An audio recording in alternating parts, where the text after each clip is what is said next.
It's Queenie. It's Queenie. It's Ellen. It's Ellen. It's the Queenie and Ellen show.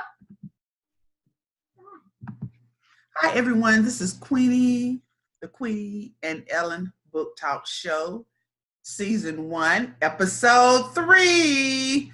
Welcome. I am your host, Queenie, the Literary Ambassador, and we have my co-host, Ellen Suddeth of ESP Presents, your literary event planner.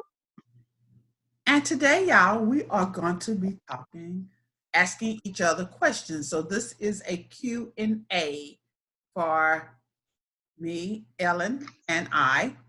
So we have between 10 and 12 questions to ask each other. We're going to go back and forth, and we're going to find out more about each other, and you can find out more about each of us as well. Okay, your first one, Miss Ellen.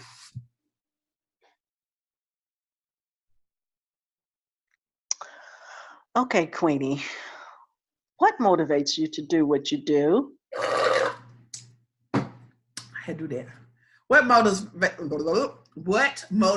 motivates me to continue to do this, what I'm doing now? Yes. Because I love Christian fiction genre, and one way I can help authors is by exposing their talents in their books. I don't charge, which some people say I should, but I don't, and I get very much satisfaction out of trying to get the author more exposure, not just seasonal authors, but also new authors. So I get a kick out of doing it. It's like a full-time job, but I love doing it. Did Good. did Hmm? I answer it? Yes, you did. Okay, all right. My number one question to you is, what is the first book you ever remember reading? My first book ever remember reading was Kimberly Lawson Roby's book, her Curtis series. We have a book club and still book club now, but it was reading is what we do book club. So I wanted to get my son reading, but I was not faithful to reading. So someone in the book club said, hey, why don't you try Kimberly? You'll like this. I didn't know what genre that I was in. So I read her book and read 8 of her books in less than 3 months. And I was Wow. hooked. And I wanted to give back. That's why I do what I do. Mm-hmm. Great question. Thank you. You're welcome. Queenie, why is Christian fiction your best genre? Duh. Well, no.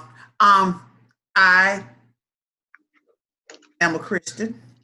Sometimes I backslide. That's true. But that's what I started out in I guess children's fiction first, because that's what I started out in when I was in elementary school. But I started taking a liking to Christian fiction because I am a Christian per se. Um, I don't like all that cussing and sexual endos and all that. I just want something spiritually that'll get me through my walk with the Lord, even though it's in a fictional way. Okay, awesome. You answered it. Did someone read to you when you were a child? You know what? No. Um, my mom is deaf, so she was born deaf, and she is mute, so she's deaf mute. Um, although she gave us books, she watched us read, Mm-hmm. and she is very proficient at reading lips. So I do remember, although she's deaf, I do remember her. There was we call Bookmobile that would come in the front of the house. Yes, yes. And I remember her walking us up to the Bookmobile and getting our books and then going and seeing us excited. she didn't pick out what genre or anything, but seeing us excited getting those books and standing in line to return those books when the bookmobile come back in our neighborhood. But still, I wasn't an avid, but I had some interest in reading, didn't become an avid until I got older. So yeah, the answer to your question, if I can say, I don't recall anybody reading per se to us, but we did read. Okay, but let me tell you about the bookmobile. And do y'all know the bookmobile still come around? Because where I work at, right down the street at a Ingles, they park in that parking lot, I think twice a week after school hours. And I was like, but we had one. My mom used to take us. That's one thing. Before, well, it might have been bookmobiles back then, but when my mom would start taking us to the library, she didn't have a car. And we lived 5 miles away from the library. We would walk every other Saturday to the library and back. And I would carry a paper bag. And I came back, I had paper bags full of books. And another thing my mama made us do was after we read the book, we had to do a book report. So it was like we couldn't like slide through the book because she knew we read the book or not. But one thing about my little brother, he wouldn't pick like a fiction book. He would get references like dictionaries and read them. But then he started reading mysteries later on. But that was one of the things why he is so freaking smart today. He is extremely. That is a bookworm. He read A through Z, the A through Z encyclopedias, and he read the dictionary. That was like we pick up the book now and read. He was reading the dictionary just like that. So when you saw the bookmobile, I was like, oh my God, the bookmobile still comes around. And then one time, when the bookmobile started coming into our apartment complex, one day my mom would let me go out to the bookmobile. Oh my! I think I told that house. I tore our house up. I got so mad I was throwing things because she wouldn't let me go get no books. And I'm like, why did I act like that? I guess because I really wanted books, but I got a whooping for sure. But couldn't go in my room. I had to stay in my room. Couldn't talk on the phone. So basically I read. So it really was like a punishment. It was a punishment because I couldn't. I was punishment because I couldn't talk on the phone. But the bookmobile come into our apartment complex. I think it came like 2 times a week, and it came right after school. We was like there between 4. And my mom would walk us up there, and then it came down to it came near where we lived at. And where it was like in the back of the complex. My mom had to walk us. Then they started moving up towards the rental office, which was like one apartment complex up from us. So my mom would like stand out there at the end of the sidewalk and watch us go get our books. But that was the highlight. Yes, it was. And then, like I said, like this was before my mom used to walk us. But then, like I say, we started going to the bookmobile. But I said, I'm thinking about it. I just thought something. When the next time I see that bookmobile down by the school, I think I'm gonna stop and let Jamal go in there and let him see how it really was. Go because like I say, he never been. Oh my! And then I had a friend that I went to high school with. She was a year older. She He ran the bookmobile here. Wow. Years, and my mama. Everybody loved my mama because she went to the library all the time. This is now in my age now. Before she died years ago, she used to go to the library at least out of 7 days a week. She used to at least go 5. Wow. And they knew my mama. And this particular girl knew my mama. And so I would tell mama, I said, Mama, they only got this book on the bookmobile. Ask Marquise, can she get that book for me? The books, like when they first came out, and they have a waiting list. I always got my books for me when the book get there, get it for me before it goes. People start calling and asking for the book. But that was my little secret. But anyway, okay. Your next question is who is your favorite author of all time and your favorite book by them? It's going to go back to Kimberly Lawson Roby, her Curtis series. Okay. Hi. And there's 15 books in that series. Yeah. I think I read the first one, which is Casting the First Stone. That's right. That's the first book. That's the only one. Well, I take that back. I've read other books by her, but that's the only book in the black. Then I might be telling a lie. But I think that's the only book I read in the Curtis Black series. I might have read 2 or 3 more, but that's the only one I can remember right now. You're gonna have that's one of yours to go back to, what we call it. To go back and read. What we call it? To go back to.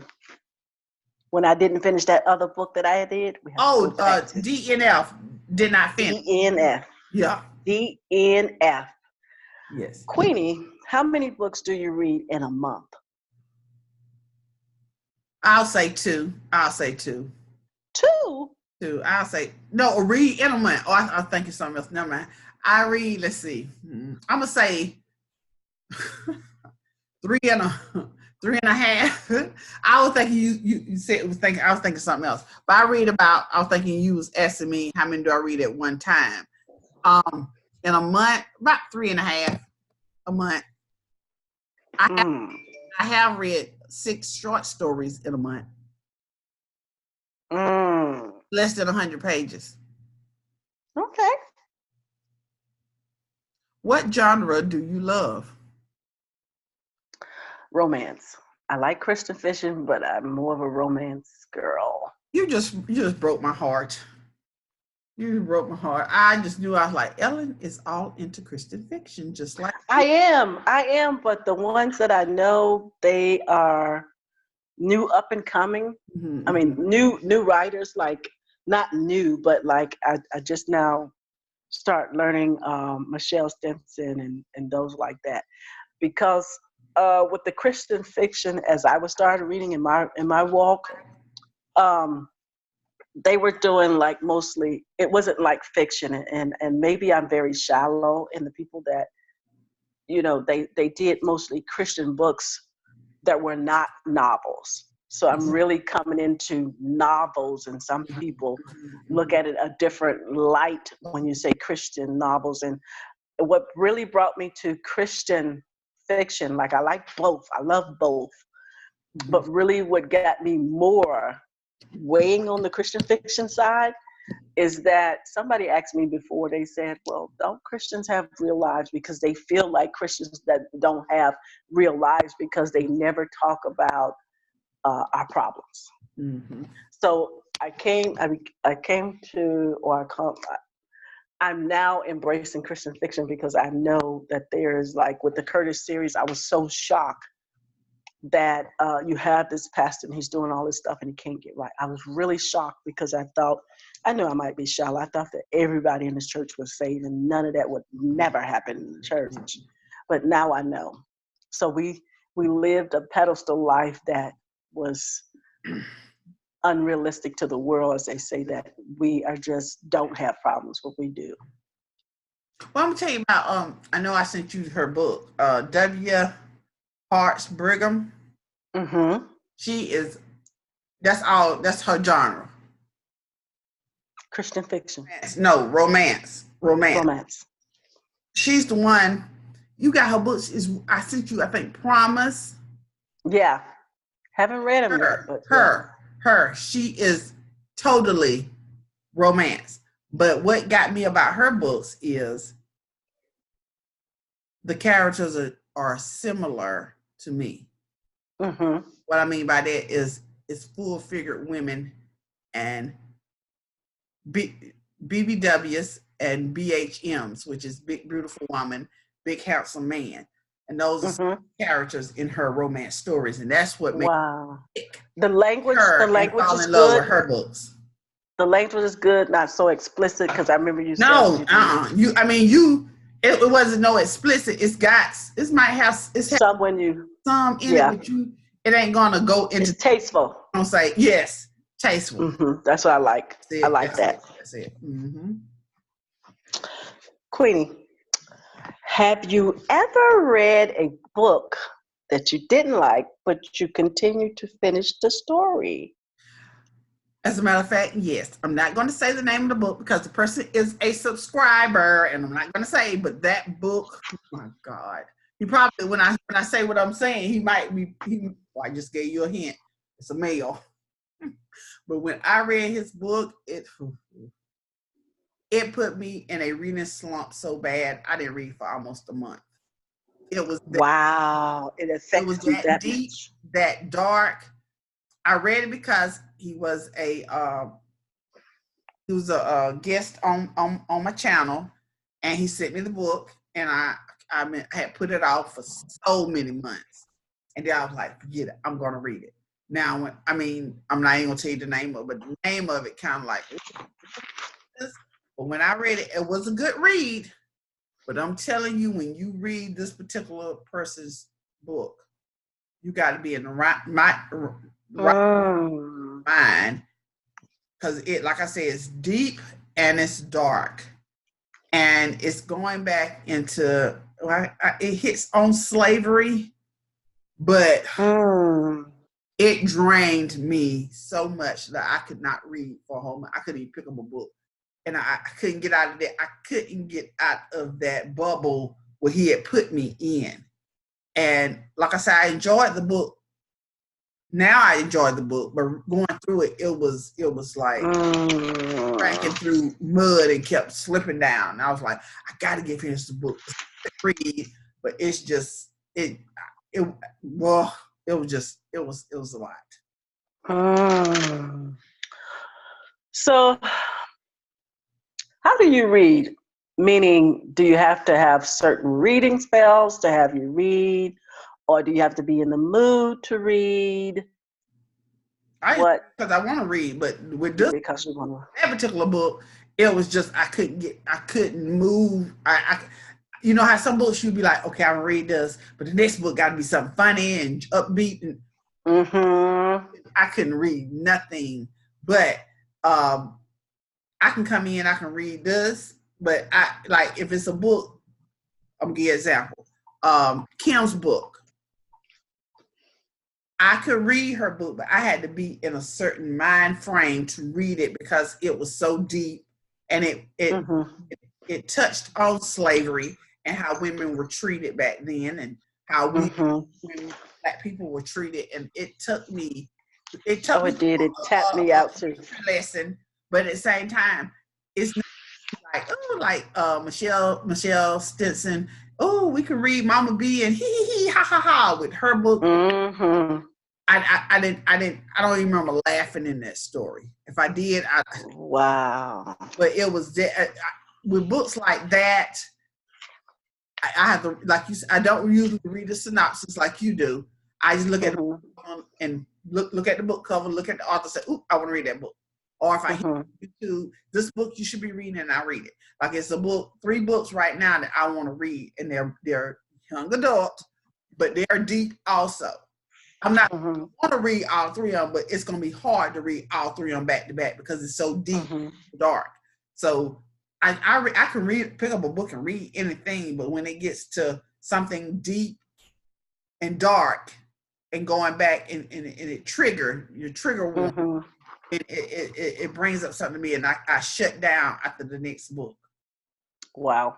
Then you get a book, you read, and you be like, okay, what do I do next? Next? I get that kind of feeling. I don't know if you get that kind of feeling, but I'm like, what I read next? I got all these books. What should I read next? I'm confused. I don't know what to do next. So yeah, I do that because I have to be.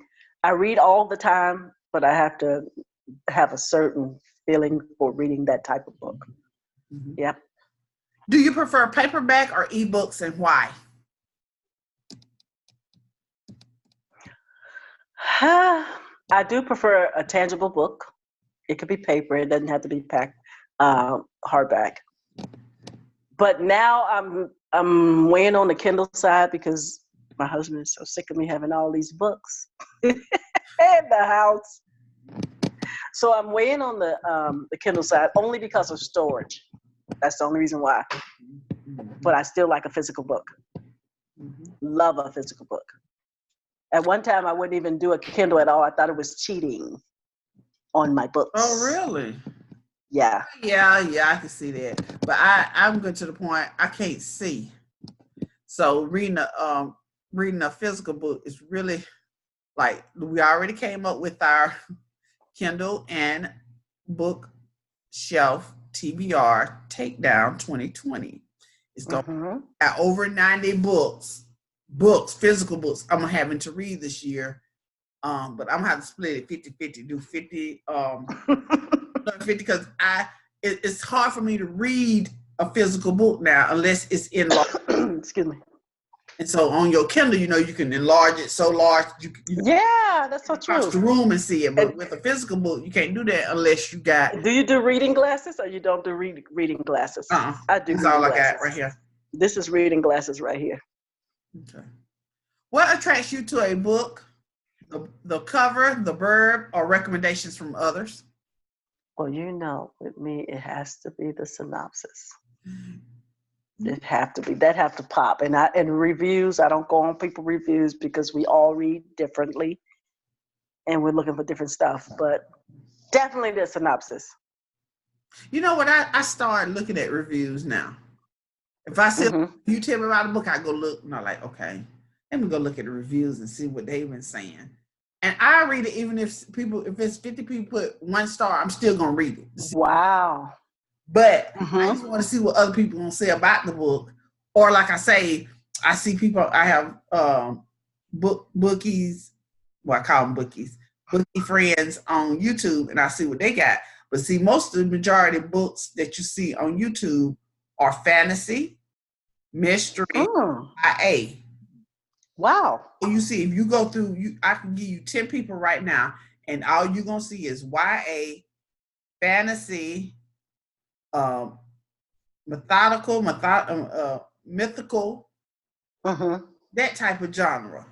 Wow. You rarely I like to read Christian fiction. You're rarely gonna see Christian fiction. You're rarely gonna see women's fiction, and you're rarely gonna see urban fiction with somebody on YouTube. Those are the 4 genres that you're gonna see mostly, and mostly it's saturated in young adult. And it's people, grown women, grown men reading these young adult books, and I'm like, like I say, most of my top 10 were young adult, is because like I said, teach it reading class, and then I'll also looking at their reviews or their recommendations for the book, I checked it out. But Christian fiction is not in urban fiction, women's fiction, historical fiction. Is you ain't gonna, if you go on YouTube trying to find a book, it's gonna be those 4, not the other 4. Wow. What is your pet peeve? As far as reading? Or in general? In general. Y'all gonna think I'm crazy.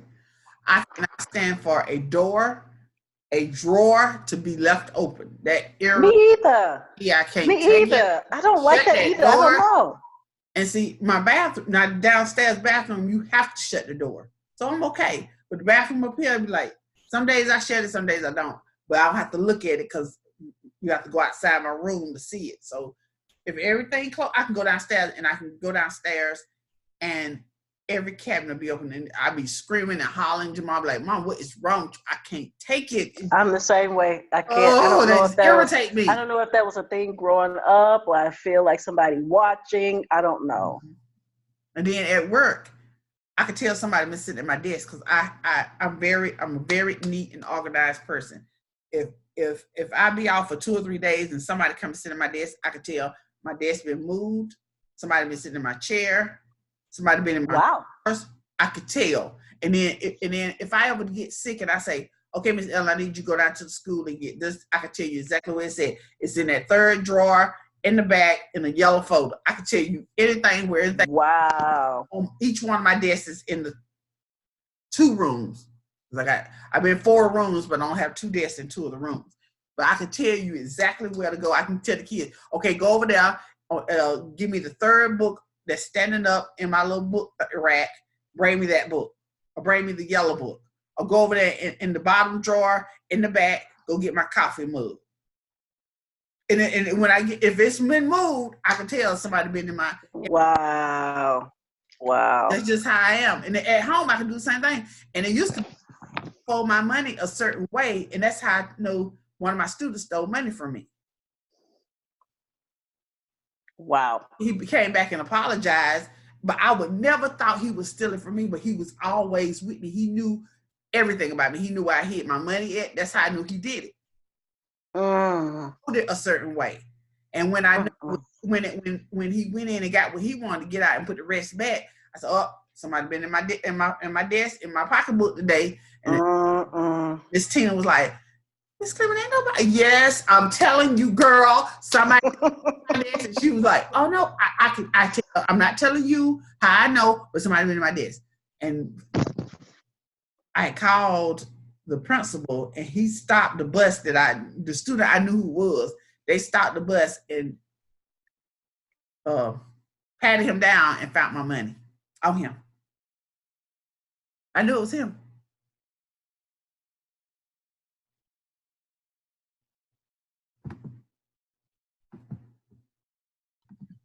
Your next question, please.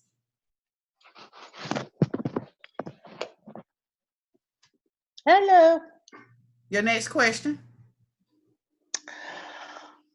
Name your latest book you read and couldn't stop reading it. Oh, hey. Lean on Me. It comes out January the 7th, 2020 by Pat Simmons. You get a book and you're trying to finish it, but then you're trying to savor it. Mm-hmm. And I think I've been on this book about a week. I just finished it up yesterday. I need to write a review.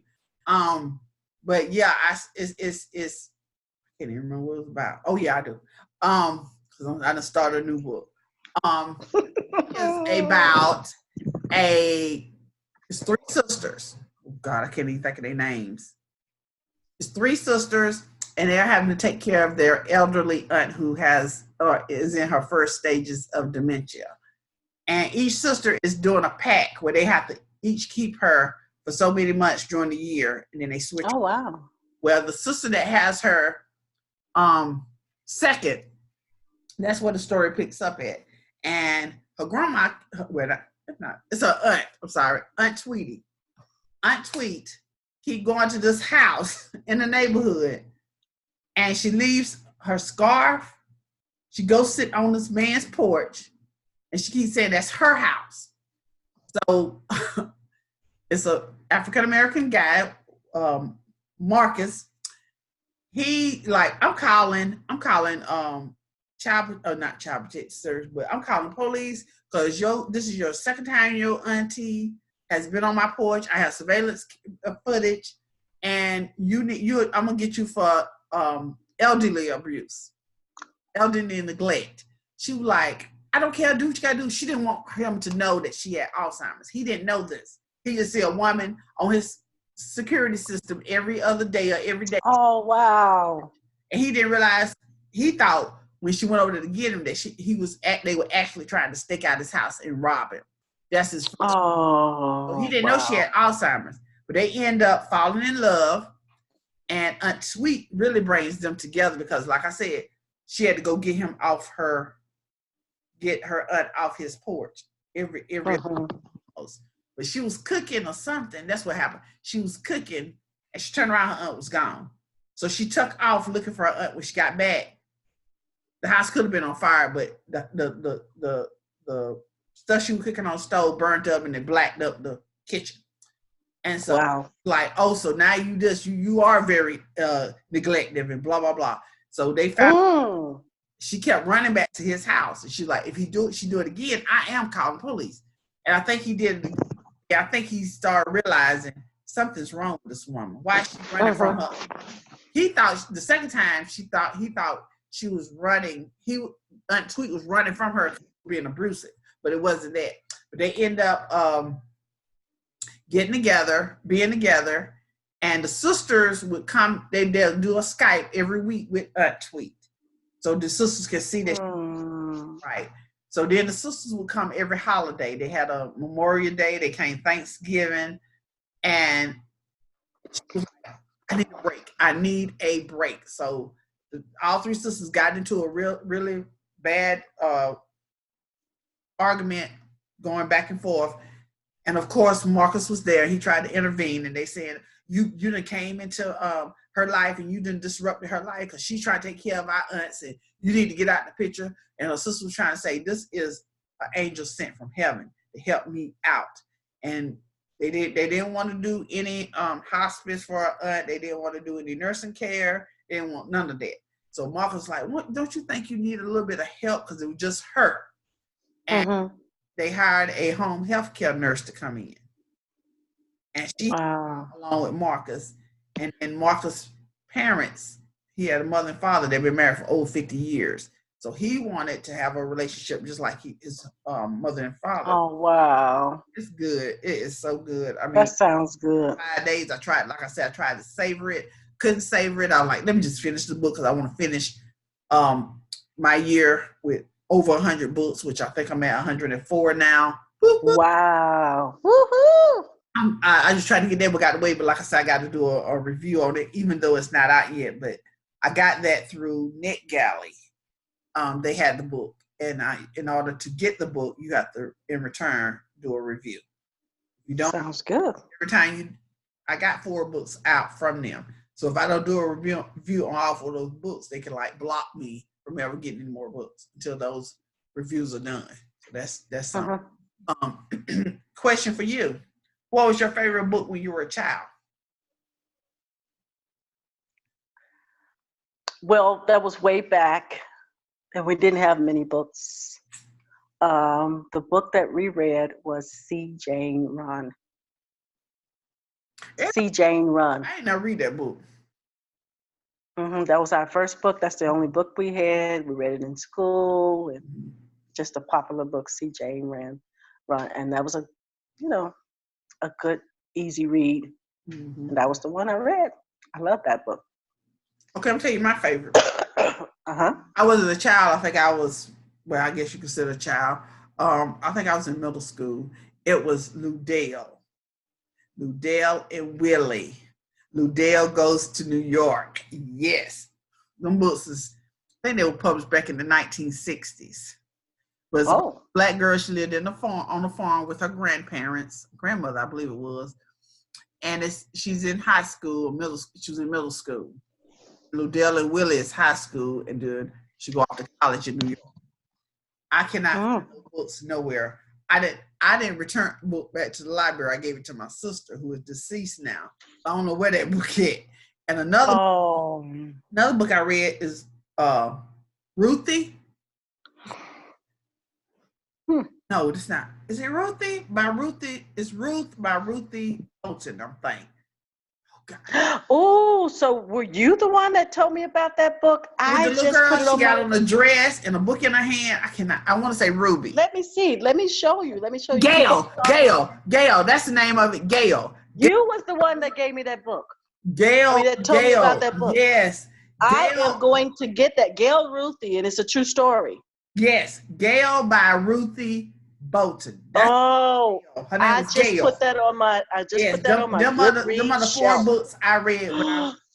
My first 4 books I read. I was trying to figure out how did I know about this book, and I was like, I don't know who told me about it, but I put it in my on my notes in my book. I'm like, what is going on? How did I get this book? Yes, that's on my want to read on my Goodread. Oh, I love the book cover too. It's a little girl with a book in her hand or something like that. I'm going to show it to you, Gail. Right here. And I was trying to figure out who, and you know what? She reminded me of Letha Gibbs. Hold it up. That's it. That's the old. I think they made a new book cover for it. That's the old one. She remind me of Letha Gibbs, Miss Gibbs. But I was trying to figure out. I say, why do I have this book saved? And who told me about this? Yep, this is going to be one of my reads. It's a sad book. We ain't gonna talk about that. I'm gonna talk about our series. We ain't gonna go there. We ain't gonna talk about our series. No, we ain't gonna talk about it. But I'm gonna put that over on that side of notes.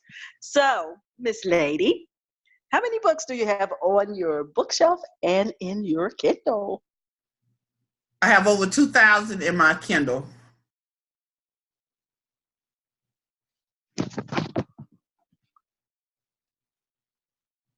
On my bookshelf right now, not the books in my, I have 2 bookshelves in my home right now.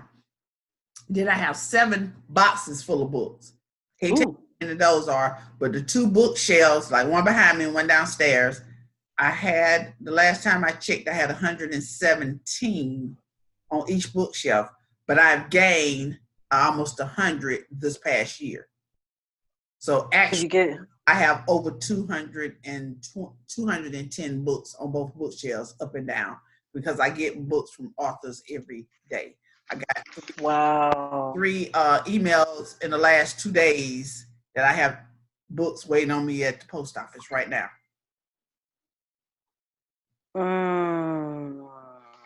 What's my question? Okay, you asked me a question, and I'm asking you the same thing.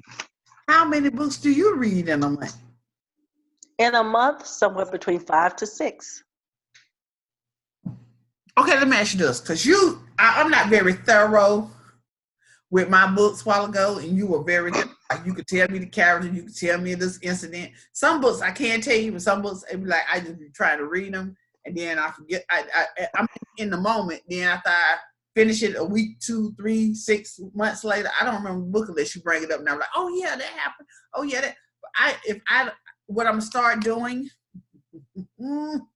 is I'm gonna have to start writing them down. Write them down, get my notebook ready to write them down. But I've also started a reading journal, which is going to help me to keep up with notes and stuff like that. But if we don't talk about it the day I finish it, I'm going to forget it. There's so many books, and sometimes I mix 2 books. I'd be like, oh yeah, that's the book, blah, blah, blah. Oh no, that wasn't. That was this book. This book. So anyway. So next question, think about your favorite genre. Which author has mastered that genre?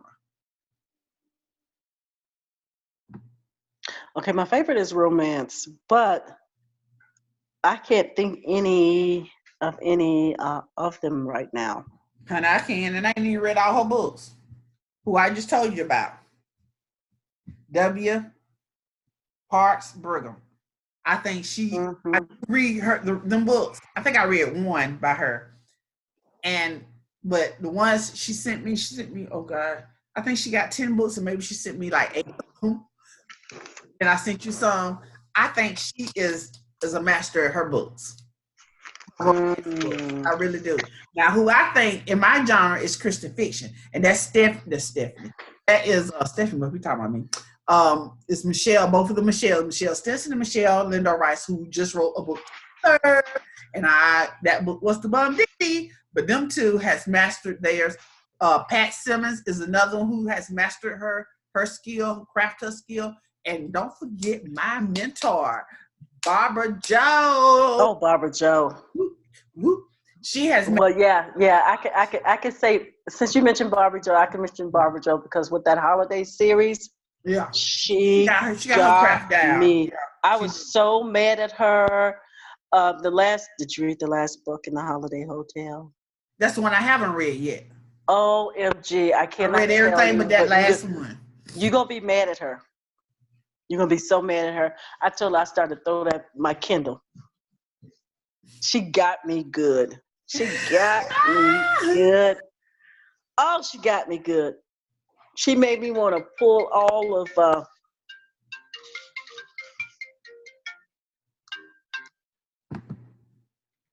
Start. Okay. Have you ever read other genres other than Christian? This past year, I said I was gonna step outside other genre. So that's what I did. I read YA. I read paranormal thriller. How was that? The paranormal thriller. That's what I was telling you about. Oh, okay. Urban fiction. And I read some self devotions. I did some devotions this year. Okay. What you got for me? What book can you recommend to me? Again, I will recommend the Curtis series to you. And I will also, for now, that's what I can think of. I recommend the whole series and Kimberly's standalones. Mm-hmm. Mm-hmm. Okay. What's your favorite drink, snack, or beverage to have beside you while reading? You know what? I don't really have anything by me. I usually have water. I do like tea. My favorite would be tea. Or I could have some chips, or it really doesn't matter. But I don't have like a favorite, but I like popcorn too. Mm-hmm. So that's pretty much it. So And how many? and my last Go question ahead. is, what book will you read next? Will I read next? My next book, which I kind of started on, trying to read 2 books at the same time. I'm still reading Kimberly's A Christmas Prayer, which is a fantastic book. Mm-hmm. It is. But my next one that I am reading is Enter the Ring, having a marriage, saturated gospel marriage. Enter the Ring by D.A. and Alicia Horton. And they are very transparent. Mm-hmm. And they let you know when they started off with their marriage, before they even got married, they was about to not be married. So they showed the real truth about, in this millennial day and time, marriage is hard. You have to stay in the ring. And they also let you know that people make marriage about themselves, but really marriage is about God, how he used the church as his bride. So marriage is supposed to be a perfect example of, not perfect example because we're not perfect, but his perfect example of what the church is supposed to be like. So Oh. I'm reading that. I got that on Kindle. I was going to show you guys the book, which is right here. I'm going to show you the book cover. This is what I'm reading right here. Enter the Ring, Fighting Together for a Saturated Gospel Marriage. Oh, wow. What's that a picture of? It's a picture of boxing gloves. Oh, okay. And they're young. This couple is young. They're very young, and they doing marriage seminars and just being written like you may not like each other. He said that he is a youth minister, and she gave him his ring back, right? Oh, But they wow. didn't want to shame, because they didn't want to shame. They want to save face because they supposed to be having this wedding. They got it all set up. Mm-hmm. And he said he was so mad that he was standing in front of the church. He hit the church door and took off running. And so he talked to her. He said, "I rebuke you." and they got it together. That was good. This looked like it was no way going to happen, this marriage, because they had a kick down fight before they even started to get married, before they even got to the altar. So that's what I'm reading now, and we'll talk more about that. Queenie, how many interviews have you done in the past 3 months? I thought you were going to say for the year, and I can give you that. I have I don't even have my, yes, I do. Hold that thought. I got it right here. And the last, 3 months, you said. I can go back far as October. Wow, that's long. 9, 10, 11, 12, 13, 14, 14, 15, 16, 17, 18, 19, 20, 21, 22, 23, 24, 25,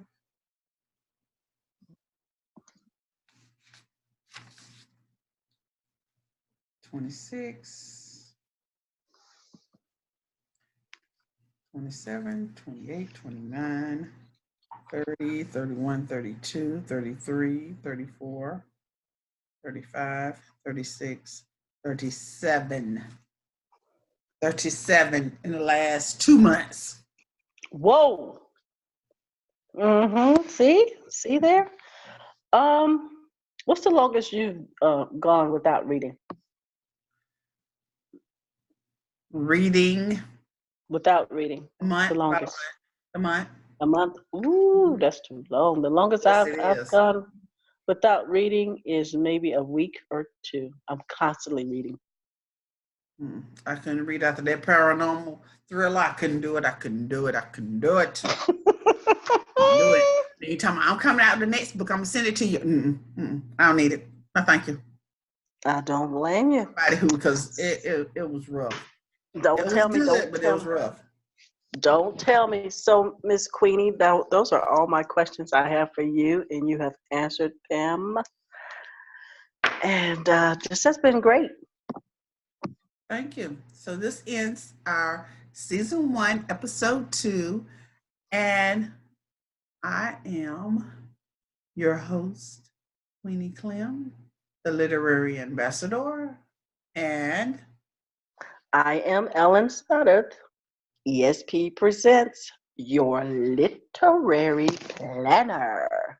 all right, this is the end. Thanks for watching. This is the end of season 1, episode 2.